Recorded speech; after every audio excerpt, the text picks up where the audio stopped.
महादेवनगरमध्ये भटकी व पाळीव जनावरे ठरत आहेत अपघाताला कारणीभूत।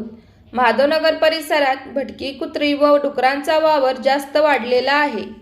महादेवनगरमधील मुख्य रस्त्यावरून जी वाहतूक ये जा करत असते त्याच रस्त्यावर मोठ्या प्रमाणात जी भटकीही म्हणता येणार नाहीत, जी पाळीव जनावरे डुकरे आहेत ते मोठ्या प्रमाणात मुख्य रस्त्यावर ठाण मांडून असतात आणि वेळोवेळी अपघाताला कारणीभूत ठरत असतात। महादेवनगरमध्ये काही दिवसापासून डुकरांचा सुळसुळाट वाढला असून त्यामुळे ग्रामस्थांच्या आरोग्य आणि सुरक्षतेचा प्रश्न निर्माण झाला आहे। गावातील वॉर्ड क्रमांक 1 मध्ये डुकरांच्या टोळ्या मुक्तपणे वावरत आहेत, त्यामुळे जागोजागी कचरा विखुरला जात आहे। दुर्गंधीचे साम्राज्य पसरले आहे, परंतु ग्रामपंचायत प्रशासन याकडे जाणीवपूर्वक दुर्लक्ष करत आहे।